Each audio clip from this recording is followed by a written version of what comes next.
Hello everyone. Welcome to one shot of Elements of Group 16, 17, 18. हा chapter आपण 3 टप्प्यामध्ये शिकायचा.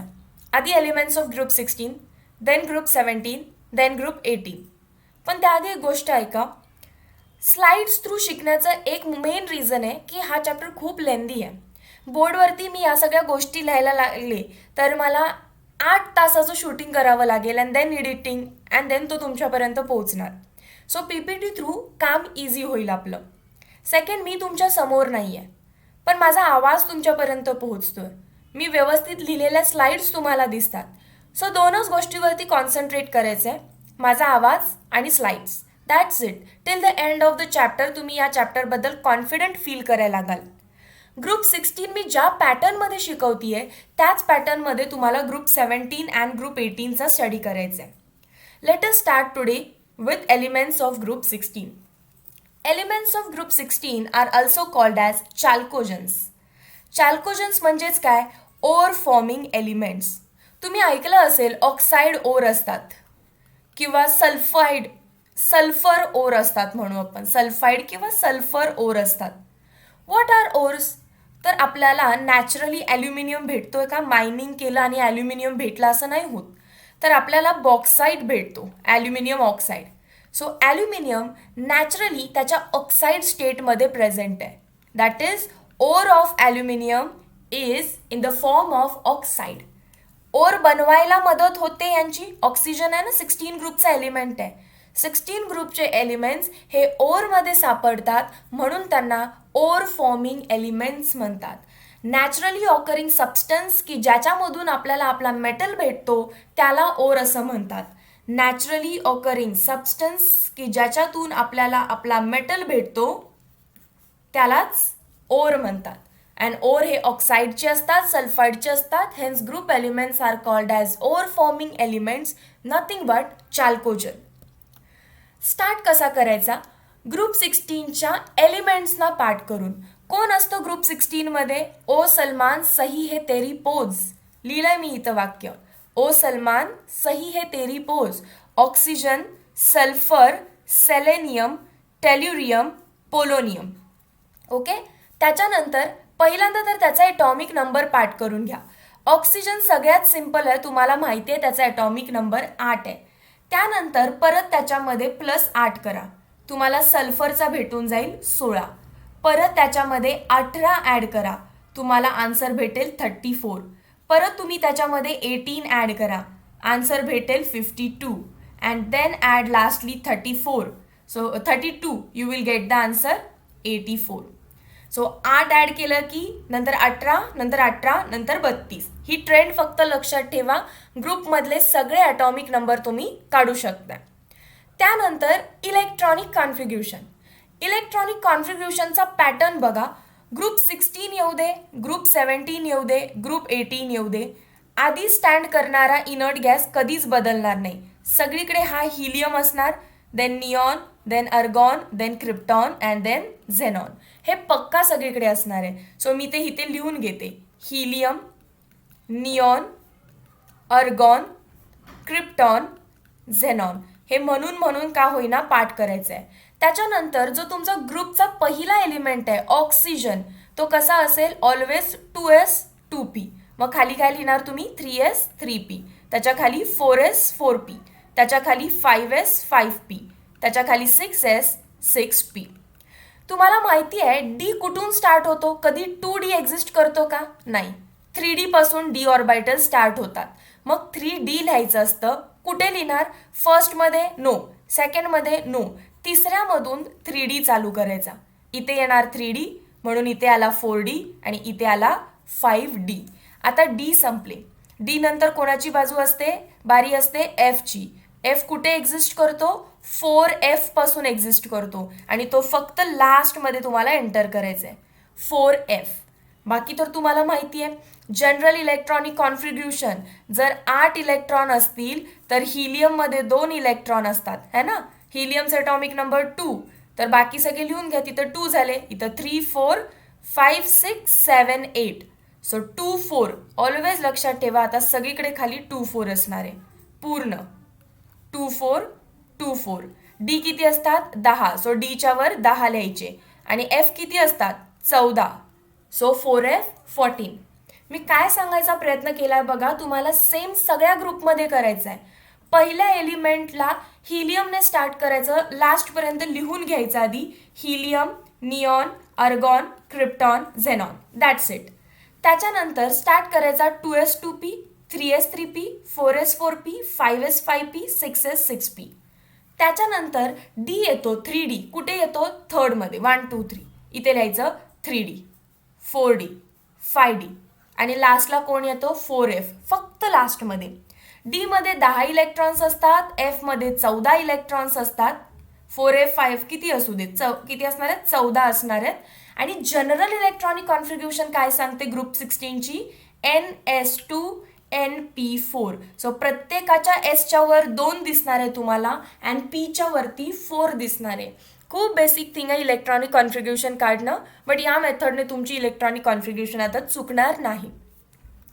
Next, occurrence. एकदा तुम्ही त्याचा पूर्ण चार्ट केला की कोणकोणते एलिमेंट्स आहेत हे तुम्हाला कळालं, त्यांचा ॲटॉमिक नंबर कळाला, त्यांचं नाव कळालं आणि त्यांची इलेक्ट्रॉनिक कॉन्फिग्युरेशन कळाली. आता माहिती पाहिजे ते कसे सापडतात. तर ऑकरन्स कसं आहे, ऑक्साइड्स अँड सल्फाइड्सच्या फॉर्ममध्ये मेजॉरिटीली ते आपल्याला भेटतात. ऑक्सिजन, तुम्हाला माहिती आहे ऑक्सिजन एअरमध्ये, air is a gas and गॅसचा आपण व्हॉल्यूम कॅल्क्युलेट करतोय, इजंट इट. सो एअरमध्ये तो 21% आहे, ऑलमोस्ट 20.95. ॲज वेल ॲज मी आत्ताच म्हटलं Al2O3च्या फॉर्ममध्ये येतो, किंवा आयर्न गंजतं माहिती आहे ना, रस्ट होतं, Fe2O3. मग यामध्ये जो ऑक्सिजन आहे तो सॉलिड स्टेटमधला आहे, मग त्याचा आपण मास कॅल्क्युलेट करतो. असा तो किती पर्सेंटमध्ये असतो, 46.6% तो प्रेझेंट आहे. सिमिलरली सल्फर कुठे कुठे असतो बघा. सल्फर हा 2 टाईप्समध्ये आहे, एक तर सल्फाईड आणि एक असेल सल्फेट, जसं की FeS, आयर्न सल्फाईड म्हणतो आपण. अँड SO4, H2SO4 म्हणा हवं तर, हायड्रोजन सल्फेट. सो एक तर तो सल्फाईड फॉर्ममध्ये असेल किंवा तो सल्फेट फॉर्ममध्ये असेल, लिहिलं इथे सल्फेट किंवा सल्फाईड. एक्झाम्पल्स खूप इम्पॉर्टंट आहेत हे. Gypsum, calcium sulphate .2 water, Epson, magnesium sulphate .7 water, PbS म्हणजे गॅलिना, ZnS म्हणजे झिंक सल्फाईड अँड कॉपर पायराइड्स म्हणजे CuFeS2. जे मी इथं दिलेत ते फार इम्पॉर्टंट आहेत, त्याच्या बाहेर तर क्वेश्चन जात नाहीये, पण ते तुम्ही प्रॉपरली लक्षात ठेवा. जिप्सम, इप्सम, त्यामध्ये कॅल्शियम सल्फेट, मॅग्नेशियम सल्फेट आहे. Galena, zinc sulphide and copper pyrite हे 3 आहेत सल्फाईडच्या फॉर्ममध्ये. ओके, सल्फेटमध्ये 2 जिप्सम इप्सम आणि सल्फाईडमध्ये 3 galena, zinc sulphate and copper pyrite. त्याच्यानंतर सेलेनियम अँड टेल्युरियम हे सेलेनाइड्स अँड टेल्युराइड्स म्हणून ऑकर होतात. Selenides and tellurides. त्याच्यानंतर पोलोनियम हा एक रेडिओ ॲक्टिव्ह एलिमेंट आहे. So polonium is a decay product of thorium and uranium. जेव्हा थोरियम अँड युरॅनियम स्वतःमधून अल्फा, बीटा, गॅमा या रेज बाहेर टाकतात, तेव्हा पोलोनियम सुद्धा जनरेट झालेला असतो, पोलोनियम बनलेला असतो. फॉर एक्झाम्पल समजा थोरियम आहे, थोरियमने काहीतरी अल्फा इमिट केलं काहीतरी बनेल, बीटा इमिट केलं काहीतरी बनेल, गॅमा इमिट केलं काहीतरी बनेल. एक टाइम असा असणार आहे की हा बनलेला एलिमेंट पोलोनियम आहे. सो थोरियमचा डीके प्रॉडक्ट आहे पोलोनियम, किंवा युरॅनियमचा कधी तर असं डीके करून करून एक टाइमला पोलोनियम बनत असतो. त्यामुळे असं म्हणतात थोरियम अँड युरॅनियमचा डीके प्रॉडक्ट पोलोनियम आहे. खूप सोपं आहे बघा. हा चार्ट मी परत रफ करते. काय लक्षात ठेवायचं आहे तुम्हाला, ऑक्सिजन हा किती पर्सेंटेजमध्ये प्रेझेंट आहे. तुम्हाला एअरमध्ये माहिती आहे ऑलमोस्ट 21% आहे. ॲज वेल ॲज तो ऑक्साईड फॉर्ममध्ये आहे, म्हणजे सॉलिड स्टेटमध्ये आहे तो. So by mass it is 46.6. सल्फरमध्ये तो सल्फाईड फॉर्ममध्ये ॲज वेल ॲज सल्फेट फॉर्ममध्ये. सल्फेटमध्ये जिप्सम इप्सम 2 आणि याच्यामध्ये जे 3 सांगितलेत galena, zinc blende, copper pyrite. Selenium and tellurium occurs at selenides and tellurides, and polonium is a radioactive decay of thorium and uranium. किती fastly revise होतं बघा. त्याच्यानंतर electronic कॉन्फिग्युरेशन जशी मी सांगितली त्याच फॉर्मॅटमध्ये लक्षात ठेवा. Helium, neon, अर्गॉन, krypton, xenon. 2s 2p 3s 3p 4s 4p 5s 5p 6s 6p. त्याच्यानंतर तिसऱ्यापासून 3d 4d 5d अँड लास्टमध्ये 4f. General electronic configuration ns2 np4. D मध्ये 10 इलेक्ट्रॉन्स, एफ मध्ये 14 इलेक्ट्रॉन्स. इतकं माहिती असेल तरी इलेक्ट्रॉनिक कॉन्फिग्रेशन डन. नेक्स्ट आता प्रॉपर्टीज शिकायच्या. Atomic and physical properties. Atomic प्रॉपर्टीजमध्ये कोण येणार? तुम्हाला विचारणार ॲटॉमिक रेडियस. हे आपण 10th स्टँडर्डमध्येच केलं आहे की as we go down in a group atomic size increases. Similarly ionic radius सुद्धा इन्क्रीज होते. And as we go along the period from left to right काय होणार आहे? The size decreases. Almost same असंही म्हटलं जातं कधी कधी, पण ती खरं तर डिक्रीज होत जाते. आणि रिझन काय असतं? सेम शेलमध्ये इलेक्ट्रॉन्स वाढतात. इथं तर नवीन नवीन शेलच ॲड होतीये. 2 shells, 3 shells, 4 shells, 5 shells. So shells वाढतायत, सो साईज इन्क्रीज होतीये. इथं शेल्स नाही इन्क्रीज होत, इथं शेल्स तेवढेच आहेत, बट तरीही साईज काय होतीये? कमी कमी होतीये. रिझन इज इलेक्ट्रॉन्स वाढत आहेत सेम शेलमध्ये. अँड हेन्स हळूहळू जास्त इलेक्ट्रॉन्स होतील तसं न्यूक्लियसचा पूल वाढेल, न्यूक्लिअर चार्ज वाढेल अँड साईज कमी होईल. त्यानंतर ionisation enthalpy. What is ionisation enthalpy? एखाद्या गॅशियस ॲटममधून आउटर मोस्ट ऑर्बिटमधला इलेक्ट्रॉन काढून टाकणं. या इलेक्ट्रॉनला काढण्यासाठी जी एनर्जी लागते त्याला आयोनायझेशन एन्थॅल्पी म्हणतात. एखाद्या गॅशियस ॲटममधून आउटर मोस्ट इलेक्ट्रॉन काढण्यासाठी लागलेली एनर्जी म्हणजेच आयोनायझेशन एन्थॅल्पी. आत्ताच बघितलं आपण खाली साईज खूप मोठी आहे, सो न्यूक्लियसपासून शेवटचं ऑर्बिट खूप दूर आहे. इलेक्ट्रॉन इझिली काढू शकताय, एनर्जी कमी लागेल, हेन्स खाली जाईल तसं आयोनायझेशन एन्थॅल्पी डिक्रीज होते. बट जसं तुम्ही इकडे चाललाय तशी तुमची साईज कमी झाली आहे. सो न्यूक्लिअर पूल खूप आहे आणि जर न्यूक्लिअर पूल जास्त असेल तर तुम्ही इलेक्ट्रॉनला सहजासहजी बाहेर काढू नाही शकत आणि त्यामुळे खूप एनर्जी लागेल. And hence from left to right ionisation enthalpy increases. So trend लक्षात ठेवा. डाऊन द ग्रुप जसं तुम्ही चाललाय आयोनायझेशन एन्थॅल्पी साईज वाढते अँड आयोनायझेशन एन्थॅल्पी कमी होते. सो लिहू शकताय size is inversely proportional to ionisation enthalpy. इथं जर बघायला गेलं ट्रेंड तर तुम्ही म्हणणार निऑनची जास्त आहे, देन फ्लोरीनची, देन ऑक्सिजनची, पण त्याआधी येणारा नायट्रोजन हा ऑक्सिजनपेक्षा सुद्धा जास्त असतो. चुकून तुम्ही ट्रेंड अशी लिहाल nitrogen, oxygen, fluorine and then सगळ्यात जास्त निऑन, अशी चुकते. का? इथे एक्सेप्शन आहे. नायट्रोजन भले इकडे असेल लेफ्ट साईडला तरी सुद्धा आयोनायझेशन एन्थॅल्पी जास्त दाखवतोय due to half filled orbital, due to extra half filled orbital किंवा extra half filled stability. Okay. त्याच्यानंतर इलेक्ट्रोनिगेटिव्हिटी माहिती आहे तुम्हाला? The tendency to attract shared pair of electrons. आता तुम्हाला कुठला ग्रुप माहिती आहे? Fluorine, chlorine, bromine, iodine. तुम्ही म्हणता फ्लोरीनची इलेक्ट्रोनिगेटिव्हिटी सगळ्यात जास्त आहे, खाली जाईल तशी ती डिक्रीज होते. सेम इथं यूज करा. ॲज यू गो डाऊन बघा electronegativity decreases and from left to right electronegativity increases. पण कधीही इनर्ट गॅसची इलेक्ट्रोनिगेटिव्हिटी स्टडी केली जात नाही. We do not study this concept. कोणती? इनर्ट गॅसची इलेक्ट्रोनिगेटिव्हिटी. रिझन काय आहे? अरे ते इनर्ट आहेत, त्यांचे ऑक्टेट कम्प्लीट आहेत, ते कोणाचाही इलेक्ट्रॉन खेचणार नाहीत विनाकारण, स्टेबल बसलेत. Down the group ionization enthalpy size आणि इलेक्ट्रोनिगेटिव्हिटीच्या ट्रेंड व्यवस्थित एका पेजवरती लिहून घ्या. सोपं आहे, लॉजिक लावलं तरी समजून घ्याल. Electron gain एन्थॅल्पी. आता काय करायचं आहे? एका गॅशियस ॲटममध्ये आउटर मोस्ट ऑर्बिटमध्ये इलेक्ट्रॉनला पुश करायचं आहे. आता जेव्हा मगाशी तुम्ही काय केलेलं बघा, आउटर मोस्ट ऑर्बिटमधून जेव्हा तुम्ही इलेक्ट्रॉनला बाहेर टाकत होता तेव्हा तुम्हाला एनर्जी लागत होती. एनर्जी काय करावी लागते? गेन करावी लागते. एनर्जी ॲब्सॉर्ब करावी लागते या ॲटमला. Atom absorb energy and atom जर एनर्जी ॲब्सॉर्ब करत असेल तर त्या सगळ्याच्या व्हॅल्यूज पॉझिटिव्ह होत्या. आयोनायझेशन एन्थॅल्पीजच्या ज्या काही व्हॅल्यूज आहेत तुम्ही बघा, all are positive values. But electron gain enthalpy, एखादा इलेक्ट्रॉन आतमध्ये येत असेल तर एनर्जी ॲटमने रिलीज केली असते अँड रिलीज केलेली एनर्जी ही ऑलवेज निगेटिव्ह असणार आहे.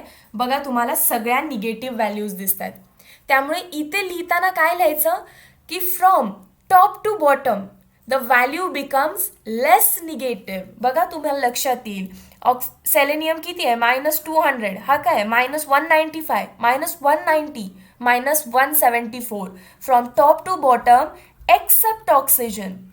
From top to bottom, except oxygen, electron gain enthalpy values become less negative. Increase किंवा decrease हा word इथे यूज करायचा नाही. ऑक्सिजनचं काय झालं? Oxygen has less negative value even that of sulphur. सल्फरपेक्षा सुद्धा ऑक्सिजनची व्हॅल्यू लेस निगेटिव्ह आहे. रिझन विचारतात ते एक्सेप्शन का आहे? Reason is due to small size of oxygen. Check it, मी बॉक्समध्ये लिहिलं आहे. Due to small size of oxygen. त्यानंतर आता बघूया आपण ते कोणत्या स्टेटमध्ये एक्झिस्ट करतात. आर दे सॉलिड, लिक्विड या गॅस? ऑक्सिजन तुम्हाला माहिती आहे नॅचरली तो गॅशियस स्टेटमध्ये. सल्फर पावडर्ड फॉर्म आहे, so it is solid. Powder म्हणजे तुम्ही टॅल्कम पावडर पण इमॅजिन करा, सॉलिड आहे. सेलेनियम अँड टेल्युरियम हे सुद्धा सॉलिड आहेत.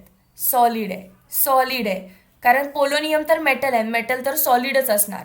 सो गॅस कोण आहे? फक्त ऑक्सिजन, आणि बाकी सगळे काय आहेत? सॉलिड आहेत. इथं तुम्हाला विचारतात in group 16 which one of the following is gaseous in state, which one of the following is not gaseous in state or in solid state, असा क्वेश्चन बनू शकतो. त्यानंतर ते मेटल आहेत, नॉन मेटल आहेत की मेटलॉइड आहेत? गॅस आहे म्हणजे ऑफकोर्सली तो नॉन मेटल आहे. आता सॉलिड आहे तर सॉलिड मेटल पण असू शकतो, नॉन मेटल पण असू शकतो. सल्फर मी आत्ताच म्हटलं तो पावडर फॉर्ममध्ये, तर डेफिनेटली तो मेटल असणार आहे का? नाही, it will be non metal. Selenium and टेल्युरियमवरती MHT CET previous year questions आहेत की ते मेटलॉइड्स आहेत. What are they? They are metalloids. बघा दोन्ही पण. आणि पोलोनियमला म्हणतानाच आपण पोलोनियम रेडिओ ॲक्टिव्ह मेटल म्हणतो. So it is radio active. त्याची हाफ लाईफ लक्षात ठेवायची आहे 13.8 डेज. 13.8 दिवस लागतात त्याच्या ओरिजिनल अमाऊंटपासून अर्धी क्वांटिटी डीके होण्यासाठी. Okay, so it's radio active with half life 13.8 days. लक्षात ठेवा फक्त oxygen and sulphur non metal आहेत. Then both are metalloid, selenium, tellurium, and last one is metal, radioactive metal. त्यानंतर more important question is anomalous behavior. First member of group usually differ in properties from rest of the member. Group 16 मध्ये पण आहे, group 17 मध्ये पण आहे. काय होतं, जो पहिला मेंबर आहे जसं की ऑक्सिजन काहीतरी वेगळ्या प्रॉपर्टीज दाखवतो. का वेगळ्या प्रॉपर्टीज दाखवतोय? तो बाकी ओ सलमान, सही है तेरी पोज या सगळ्यांपेक्षा वेगळ्या प्रॉपर्टीज दाखवण्याचं रिझन काय आहे? Small size, high electronegativity, absence of inner D orbital, all of the above. सगळंच करेक्ट आहे यामध्ये. ऑक्सिजनची साईज सगळ्यात कमी आहे as it is at the top, so size कमी आहे, पण तरीही इलेक्ट्रोनिगेटिव्हिटी जास्त आहे. आणि ऑक्सिजन असा एकमेव आहे की ज्याच्याकडे डी ऑर्बिटल नाही. या खालच्या सगळ्यांकडे डी ऑर्बिटल असतं, सगळ्यांकडे डी ऑर्बिटल आहे. ऑक्सिजनच्या या साईडला बघा there is absence of D orbital. आणि या 3 रिझन्समुळे तो ॲनोमॉलस बिहेवियर दाखवतो. ॲनोमॉलस बिहेवियर ऑफ ऑक्सिजन. ऑक्सिजन कुछ हटके बिहेव करतो बाकी सगळ्या एलिमेंट्सपासून. कसं काय?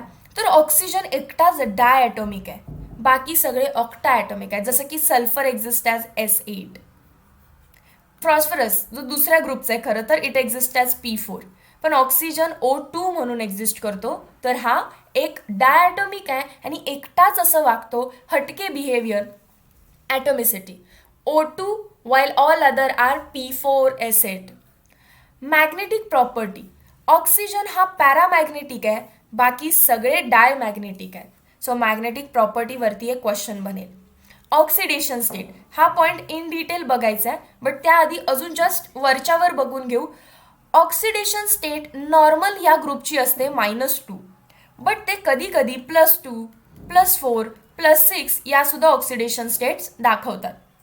पण ऑक्सिजन मात्र एकतर -2 दाखवतो किंवा +2 दाखवतो किंवा -1 दाखवतो.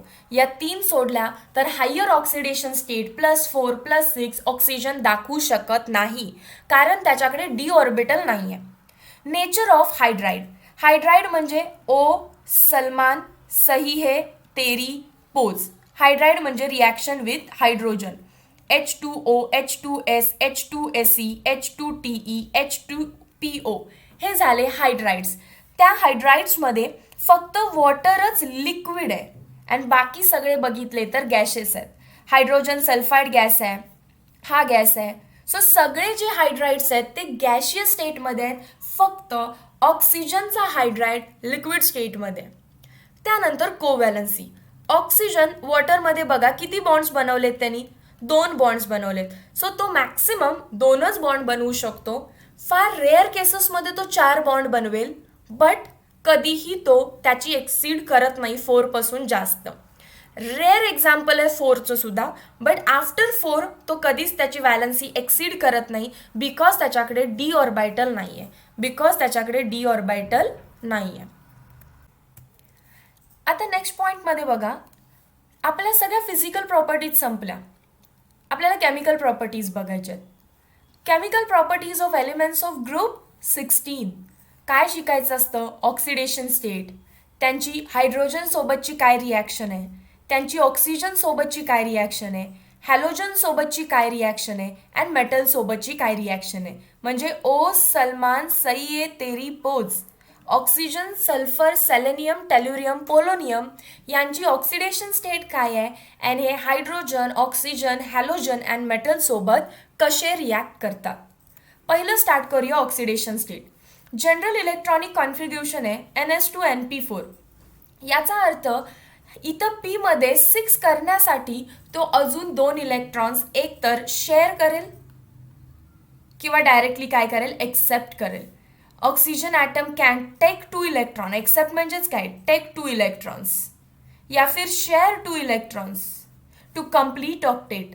Hence it shows -2 and +2 oxidation state. So जर तो कम्प्लिटली इलेक्ट्रॉन घेतोय तर -2 अँड शेअर करतोय तर +2 या 2 ऑक्सिडेशन स्टेट्स तो दाखवू शकतो. हवेवर कॉमनली तो ऑक्सिडेशन स्टेट -2 दाखवतो. वाईल इन 2 केसेस, 2च अशा केस आहेत. फॉर एक्झाम्पल OF2 मध्ये बघा फ्लोरीनची -2 असल्यामुळे ऑक्सिजन +2 मध्ये दाखवतो. अँड पर ऑक्साईडमध्ये हा हायड्रोजन +1, हा हायड्रोजन +1, त्यामुळे हा ऑक्सिजन -1, हा ऑक्सिजन -1. सो एका ऑक्सिजनवरती जी चार्ज आहे, जो चार्ज आहे त्याला आपण ऑक्सिडेशन स्टेट म्हणतोय.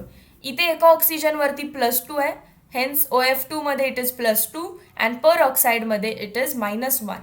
म्हणून आपण general electronic configuration of anomalous behaviour in oxygen तिथं असं लिहिलं की ऑक्सिजन शोज -2, +2 अँड -1 oxidation state, while all other elements shows +2, +4, +6 oxidation state. हे हायर का दाखवू शकतात? जस्ट बिकॉज त्याच्याकडे डी ऑर्बिटल आहे. बघा ना, sulphur 6 electrons 1 2 3 4 5 6 in its outer most shell. हे 2 शेअर केले +2, हे 2 केले +4, अजून हे पण केले +6. सो हे डी ऑर्बिटल एक्सीड करत असतात, त्यामुळे +2, +4, +6 दाखवतात. ऑक्सिजनकडे तर डी ऑर्बिटलच नाही, सो हायर ऑक्सिडेशन स्टेट तो दाखवत नाही. त्यानंतर MHT CET क्वेश्चन विचारते खाली हायलाइटेड लाईनवरती, stability of +6 oxidation state decreases down the group and that of +4 increases the down the group. जसं की तुम्ही असं म्हणाल, ऑक्सिजन सोडा, सल्फर, सेलेनियम, टेल्युरियम, पोलोनियम हे सगळे काय दाखवतात? +2 सुद्धा दाखवतात, +4 पण दाखवतात, +6 पण दाखवतात. But as you go down तुम्हाला +4 डॉमिनेटिंग दिसेल अँड वरती तुम्हाला +6 डॉमिनेटिंग दिसेल. That means as you go down +6 ची tendency decreases and as you go down +4 ची टेंडन्सी इन्क्रीजेस. सगळ्यात सिम्पल SF6 बघताय ना. सो SF6 मध्ये सल्फरची ऑक्सिडेशन स्टेट +6 आहे. सो टॉपला +6 डॉमिनेट करतं अँड बिलो +4 डॉमिनेट करते. Oxidation state of oxygen in water and OF2. वॉटरमध्ये -2, OF2 मध्ये +2. Check and mark your option. Reactivity towards hydrogen. Hydrogen सोबत ते कसे रिॲक्ट करतात? H2O, H2Se, H2Se, H2Te, H2PO. Water एकटाच असा आहे की जो लिक्विड फॉर्ममध्ये आहे. बघा, वॉटर इज कलरलेस. वास असतो का? नाही. Odourless. while all other are colorless but bad smelling and poisonous. Water काय आहे? Colourless as well as odourless. Colour तर नाही आहेच, पण वास पण नाही आहे. बाकी सगळ्यांमध्ये कलर नाही, पण वास अतिशय घनताडाचा आहे अँड पॉयझनस गॅस येतो. All hydrides are angular. वॉटरचं शेप कसं असतो? अँग्युलर शेप आहे. Having central atom sp3 hybridized. Water असू दे, H2S असू दे, H2Se असू दे, सेंट्रल जो आपला 16 ग्रुप एलिमेंट आहे तो sp3 हायब्रिडाइज्ड असणार आहे. They are weekly acidic in nature. They are weekly acidic in nature. इथं ही फार ट्रेंड महत्त्वाची आहे बघा. Acidic character. मी सगळे हायड्राइड्स आधी लिहून घेते. H2O, H2S, H2Se, H2Te, H2PO. इसको मारो गोली. का? कारण हा रेडिओ ॲक्टिव्ह एलिमेंट आहे. जनरली हायड्राइड तो बनवणारच नाही आहे. आता टेल्युरियमपर्यंत. टेल्युरियमची साईज मोठी आहे आणि हा बडा मोठा टेल्युरियम हा छोट्याशा हायड्रोजनसोबत अतिशय वीक बॉन्ड बनवतो. सो बॉन्ड तुटेल आणि पटकन H+ रिलीज होईल. So down the group acidity increase होतीये. बघा, acidic character water to H2Te increases. Down the group acidity increases. Thermal stability. आत्ताच तर तुम्ही म्हटला की हा बॉन्ड वीक आहे, म्हणजे हा स्टेबल असणार आहे का? नाही. सो स्टॅबिलिटी कुठे आहे? वरती जास्त आहे. Water is more stable than H2Te. So stability decreases down the group while acidity increases. खूप लॉजिकल गोष्टी आहेत. H2Te बॉन्ड पटकन तुटतो म्हणून चांगला ॲसिडिक. बॉन्ड पटकन तुटतो म्हणून weakly stable. Reactivity towards oxygen. EO2 and EO3 हे त्याचे ऑक्साइड्स आहेत. ई म्हणजे तुमचा एलिमेंट आहे. Oxygen, sulphur, selenium, tellurium, polonium हे ग्रुप 16चे एलिमेंट्स आहेत. ऑक्सिजन हा O2 असतो. सो अजून एक ऑक्साईड आला की O3 बनेल. बघा, O+O2 O3, S+O2 SO2, Se+O2 SeO2. Sulphur कसं करतो? S+O3 का? नाही, बॅलन्सिंग असणार आहे फक्त इथे. SO3 बनवेल किंवा SeO3 बनेल, TeO3 बनेल. सो डायऑक्साइड्स पण आहेत. दीज आर डायऑक्साइड्स अँड ट्रायऑक्साइड्स पण आहेत. त्यानंतर त्यांना पाण्यामध्ये टाकल्यावरती काय होतं? तर ते ॲसिड्स बनवतात. चेक, नावं लिहिलेत मी. Sulphurous acid, selenious acid, selenic acid. So इथं MCQ काय बनणार आहे? When oxides of group 16 elements are dipped in water किंवा react with water to give. तुम्ही आन्सर काय लिहिताय? ॲसिड. ऑक्साइड्स जेव्हा डिप इन वॉटर केले जातात तेव्हा ते ॲसिड देतात. नेक्स्ट तुम्हाला विचारतील ऑक्साइड्समध्ये कोण ऑक्सिडायझिंग अँड कोण रिड्युसिंग एजंट आहे.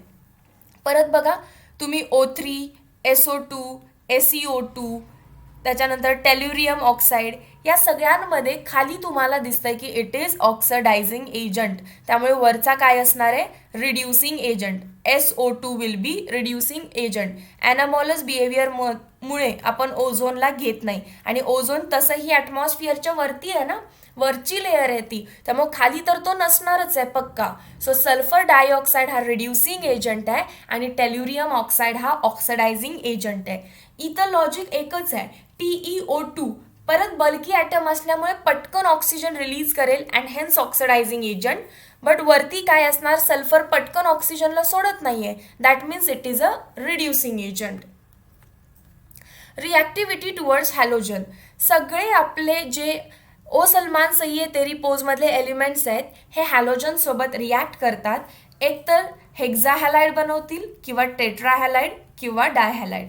क्वेश्चन कसे विचारतात, हेक्झा हॅलाइडमध्ये डायरेक्ट कॉम्बिनेशनने म्हणतात ते, म्हणजे सल्फरला फ्लोरीन सोबत ऍड करायचंय. तर झालं SF6. Direct combination of sulphur and fluorine gives SF6 या SEF6 या TEF6. हे सगळे कलरलेस गॅसेस आहेत. मेन क्वेश्चन इथे आहे, hybridisation and geometry. I guess तुम्ही केमिकल बॉन्डिंग शिकलाय, सो तुम्हाला माहिती असेल.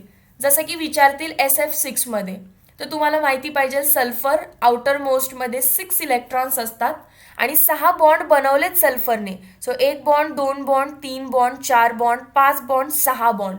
त्यामुळे काय झालं, no lone pair. Hybridization is equal to lone pair plus bond pair. Lone pair आहे का त्याच्यामध्ये, 0. बॉन्ड पेअर किती आहेत, 1 2 3 4 5 6. सो 6. आता 6 ऑर्बिटल्स एकत्र आणा, एक S येईल, P3 असतात, सो एकूण 4 झाले. आता D ला आणायला पाहिजेत, पण किती D येणार, फक्त 2च, कारण टोटल काउंट 6 ठेवायचा आहे. 3 4 5 6. sp3d2 चेक करा, sp3d2 हायब्रिडायझेशन आहे. त्याच्यानंतर sp3d2 म्हणजे काय, कोऑर्डिनेशन केमिस्ट्री आठवली का, ऑक्टाहेड्रल स्ट्रक्चर.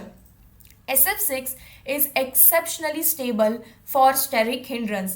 SF6 वाटताना वाटतो की स्टेबल नसणार आहे, कारण 6 फ्लोरीन लागलेत, 6 इलेक्ट्रॉन निगेटिव्ह ॲटम्स आहेत. सल्फर पण इतूस आहे आणि त्याच्यावरती असे फ्लोरीन्स लागलेत, 6 फ्लोरीन्स, 1 2 3 4 5 6. सो जनरली याला अनस्टेबल मानला गेला होता, बट तरी एक्सपेरिमेंटल स्टडीने सांगितलं SF6 हा स्टेबल आहे, कारण छोटे छोटे फ्लोरीन एकमेकांपेक्षा खूप दूर आहेत. हे 90 डिग्रीमध्ये आहेत, ऑक्टाहेड्रल तुम्हाला माहिती आहे, आणि हा वरती आणि हा खाली 180 डिग्रीमध्ये आहेत, आणि स्टेरिकली व्यवस्थित अरेंज्ड असल्यामुळे SF6 इज स्टेबल. मग कोणता हॅलोजन पटकन रिॲक्ट करतो, fluorine, then chlorine, then bromine, then iodine, आणि तशीच त्याची स्टॅबिलिटी आहे. टेट्राहॅलाइड, SF4, SEF4, TEF4, TECl4. आता टेट्राहॅलाइड्स आलाय, तर टेट्राहॅलाइड्समध्ये बघा करून, सल्फर SF4 शिकवते. आउटर मोस्टला 6च इलेक्ट्रॉन असणार आहेत प्रत्येक वेळी, कारण तुम्ही एलिमेंट्स ऑफ ग्रुप 16 शिकताय, अँड 16 मध्ये NS2 NP4 आहेत. याचा आता आउटर मोस्टमध्ये किती येते, 4 अधिक 2, 6 इलेक्ट्रॉन्स आहेत. मग किती बनवलेत बघा, SF4 4 बॉन्ड्स बनवलेत, 1 bond, 2 bond, 3 bond, 4 bond. Hybridization is equal to 1 lone pair दिसतीये मला, आणि 4 बॉन्ड्स आहेत. सो झालं 5 साठी 1 S, 3 P, 1 D. So hybridisation हे sp3d असतं. टेक्स्टबुकमध्ये sp3 लिहिलंय, which is wrong. sp3d. And याची जी शेप आहे, याचं जे स्ट्रक्चर आहे किंवा जॉमेट्री आहे, ते असणार आहे ट्रायगोनल बाय पिरॅमिडल. इथे 3 दिसतंय तुम्हाला, 3 म्हणजे ट्रायगोनल, 3 म्हणजे ट्रायगोनल, आणि S एक पिरॅमिड आहे अँड D एक पिरॅमिड आहे. So bipyramidal, trigonal bye pyramidal option इथे लिहिलंय मी, म्हणजे स्पेलिंग इथे लिहिलंय पूर्ण. त्याच्यानंतर लोन पेअर किती आहे बघून कळालं, 1 लोन पेअर आहे. कुठे असते, इक्वोटोरियल पोझिशन. जेव्हा मी याचं स्ट्रक्चर ड्रॉ करेन तेव्हा ऑलवेज मी सल्फरच्या लोन पेअरला इक्वोटोरला ठेवेन, आणि 4 फ्लोरीन काढायचे आहेत. तर 1 फ्लोरीन, 2 फ्लोरीन, 3 फ्लोरीन, 4 फ्लोरीन. हे आहे ट्रायंग्युलर किंवा ट्रायगोनल, आणि वरती एक पिरॅमिड, खाली एक pyramid. So trigonal bye pyramidal with lone pair at equatorial position. डायहॅलाइड्समध्ये एक सल्फर इकडे, त्याच्यानंतर किती बॉन्ड्स बनवणार आहे बघा, सिमिलर तेच कंडिशन्स करायचे आहेत परत. आउटर मोस्ट 6 इलेक्ट्रॉन्स डिसाईड करा. सल्फर 1 2 3 4 5 6 SCl2 आहे. सो एक क्लोरीन इकडे बॉन्ड बनवेल, दुसरा क्लोरीन समजा इकडे बॉन्ड बनवेल. तुम्हाला फक्त लोन पेअर किती आहेत काउंट करायचे आहेत. Hybridisation is equal to 2 lone pairs plus 2 bond pairs, total 4. So 1 S आणि 3 P. त्यामुळे इथं हायब्रिडायझेशन sp3 अँड जॉमेट्री किंवा शेप टेट्राहेड्रल. टेट्राहेड्रल कसं अरेंज करणार तुम्ही, एक सल्फर आहे, इथे एक लोन पेअर काढा, इथे एक लोन पेअर काढा, हा एक Cl, हा एक Cl. बॉन्ड अँगल किती असतो यांच्यामध्ये, 109 degree 28 minutes. 2 lone pairs at equatorial position. Monohalides. मोनोहॅलाइड्समध्ये पण बघा, मी असं नाही लिहिणार SF, कसं लिहिते मी S2F2. These R मोनोहॅलाइड्स. एका सल्फर सोबत एकच फ्लोरीन आहे, S2Cl2. अँड मेन MCQ इथे दे अंडरगो डिस्प्रपोर्शनेशन म्हणजेच redox reaction. They undergo disproportionation म्हणजेच रेडॉक्स रिॲक्शन्स. रिॲक्टिव्हिटी टुवर्ड्स मेटल, हे सगळे मेटल सोबत रिॲक्ट करतात and metal oxides and metal sulphides बनवतात. जसं की aluminium. Aluminium plus oxygen gives काय असणार Al2O3. हा फॉर्म्युला फिक्स असतो, आपण 10th मध्ये शिकला. सो 2 ॲल्युमिनियम आहेत आणि 3 ऑक्सिजन. आता 3 ऑक्सिजन मी लिहू नाही शकत, सो मला काय लिहायला पाहिजे 6 करायला पाहिजे. ॲल्युमिनियम 4 झाले. So balance the reaction. It is 4 aluminium plus 3 O2 gives Al2O3. त्याच्यानंतर सल्फर. मेटल कोण कॉपर. ग्रुप 16 कोण सल्फर. काय बनवेल copper sulphide. Magnesium with selenium gives magnesium selenide. Orium with tellurium gives orium telluride. This is unusual reaction. Which of the following is unusual reaction? Au2Te3. कारण Au म्हणजे gold. Generally gold reaction करत नाही, पण gold हा group 16च्या टेल्युरियम सोबत react करतो, म्हणून ही एक अनयुज्युअल रिॲक्शन आहे. त्यानंतर ॲलोट्रोपी. ॲलोट्रोपी म्हणजे काय, आपण सॉलिड स्टेटमध्ये बघितलं आहे. कार्बन एकच एलिमेंट आहे, बट त्याच्या स्ट्रक्चर्स शेप वेगवेगळे आहेत. डायमंडमध्ये वेगळा आहे, ग्रॅफाईटमध्ये वेगळा, फुलेरिनमध्ये वेगळा. अँड सिमिलरली आपण पॉलिमॉर्फिझम नावाची कन्सेप्ट बघतोय की सेम कन्सेप्ट सेम आहे. एलिमेंट एकच किंवा मॉलिक्यूल एकच, but crystallizes in 2 or more forms. मग ऑक्सिजनचे 2 आहेत. Oxygen O2 as well as O3 म्हणून एक्झिस्ट करतो. सल्फर रॉम्बिक मोनोक्लिनिक म्हणून एक्झिस्ट करतो. And these both are non metallic. Sulphur स्वतः नॉन मेटॅलिक आहे, त्यामुळे त्याचे जे पॉलिमॉर्फ्स आहेत किंवा त्याचे जे ॲलोट्रोप्स आहेत ते सुद्धा नॉन मेटॅलिक आहेत. Selenium exist as red and grey. Selenium कसा आहे रेड अँड ग्रे. हे कलर नाही आहेत, नावं दिलेत. जो नॉन मेटॅलिक आहे त्याला रेड म्हटलं आणि जो मेटॅलिक आहे त्याला ग्रे म्हटलं. तुम्ही मेटल अँड ग्रेला एकमेकांसोबत रिलेट करू शकता. टेल्युरियमचे 2 फॉर्म्स आहेत, क्रिस्टलाइन अँड ॲमॉर्फस. अँड पोलोनियमचे 2 फॉर्म्स आहेत, अल्फा अँड बीटा. हे त्याचे ॲलोट्रोप्स आहेत. एलिमेंट एक पण स्ट्रक्चर 2 किंवा 2पेक्षा जास्त आहे, असं हे पाठ करून घ्या. त्यानंतर हा चार्ट. सल्फर 2 कोणत्या गोष्टीमध्ये एक्झिस्ट करतोय, एकतर अल्फा ज्यालाच आपण रॉम्बिक म्हणतो किंवा बीटा ज्याला आपण मोनोक्लिनिक बोलतोय. हा चार्ट तुम्हाला रीड करायचा आहे. माइट बी याचा कलर किंवा शेप तुम्हाला जास्त करून विचारला जाईल. And they exist as S8. S8 shape कोणता आहे तर S8 इज क्राउन शेप. बघा 1 2 3 4 5 6 7 8. So 8 shape. 8 जो आहे तो एक क्राउन शेप आहे. आणि जो 6 आहे S6 जो असेल तो एक चेअर शेप आहे. S6 जो असेल तो एक चेअर शेप आहे. सो या काही गोष्टी विचारल्या जातील. परत अजून क्वेश्चन विचारणार आहे तुम्हाला. Above 1000 kelvin S2 structure is dominant. म्हणजे हे जे S8 म्हणून सापडलं किंवा S6 म्हणून सापडलं, ह्याला जर तुम्ही हीट केलं 1000 केल्विनच्या अबव तर हे सगळे तुटतील. आणि तुटून काय बनणार आहेत S2. हा तुटून काय बनणार 3S2.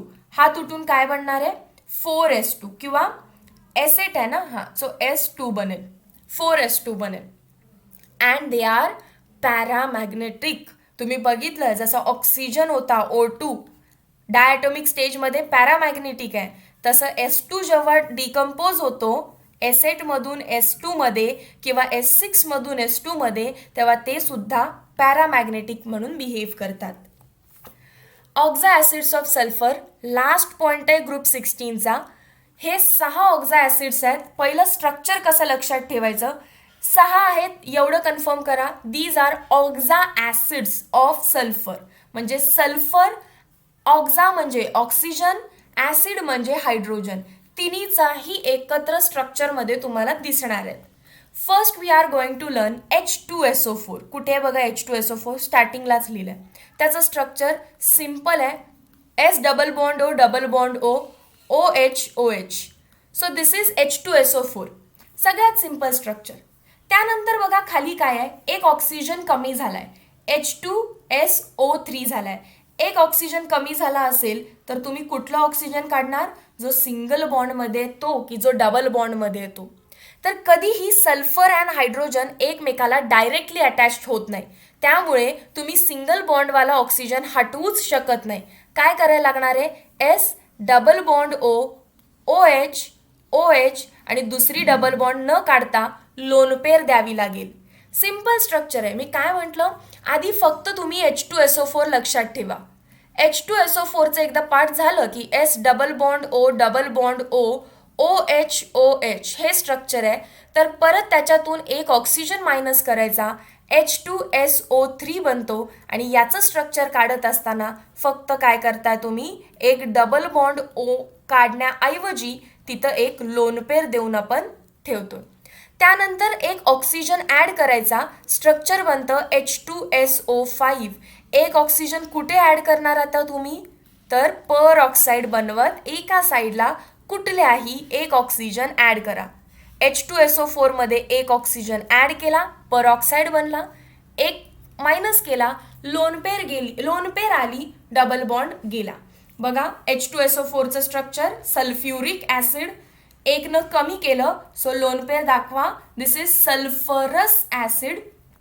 त्याच्यानंतर H2SO5 पर ऑक्झी, मी म्हटलं ना डबल ऑक्सिजन येणार आहेत, O सिंगल बॉन्ड O, पर ऑक्झी मोनोसल्फ्युरिक ॲसिड. त्यानंतर आहे H2S2O3. आता S2 आलं म्हणजे डेफिनेटली सल्फरला सल्फर बॉन्ड आहे, बाकी सेम, इकडे OH इकडे OH. जो तुमचा H2SO4 आहे त्याला स्टँडर्ड ठेवा. मगाशी तुम्ही H2SO4 असा काढलाय, बाकी आता मी काहीच चेंज करत नाही. फक्त S2 आल्यामुळे, S2 स्ट्रक्चरमध्ये दिसल्यामुळे दोन सल्फर एकमेकांना अटॅच्ड आहेत, म्हणून मी हा फक्त सल्फर केला. फॉर्म्युला झाला H2S2O3. This is nothing but thiosulphuric acid. SS bond म्हणजे थायोसल्फ्युरिक ॲसिड.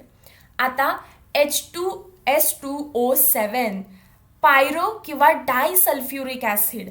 यामध्ये एक इम्पॉर्टंट गोष्ट आहे की दोन H2SO4 मॉलिक्युल्समधून एक वॉटर मॉलिक्यूल एलिमिनेट करायचं आहे तुम्हाला. पहिलं दोन H2SO4 काढायचा प्रयत्न करा, double bond O double bond O, इकडे असणारे OH इकडे असणारे OH, परत एक H2SO4 काढा, S double bond O double bond O OH OH. H2SO4 जरा पॉज करून काढायचा प्रयत्न करा. यातून वॉटर मॉलिक्यूल रिमूव्ह करा, इथून OH आहे इथून H आहे. बघा बरं हाच मॉलिक्यूल भेटला का, OH S वरती O खाली O, बाकी मधलं सगळं निघून गेलंय. त्यानंतर एक ऑक्सिजन आहे, सल्फर ऑक्सिजन ऑक्सिजन OH.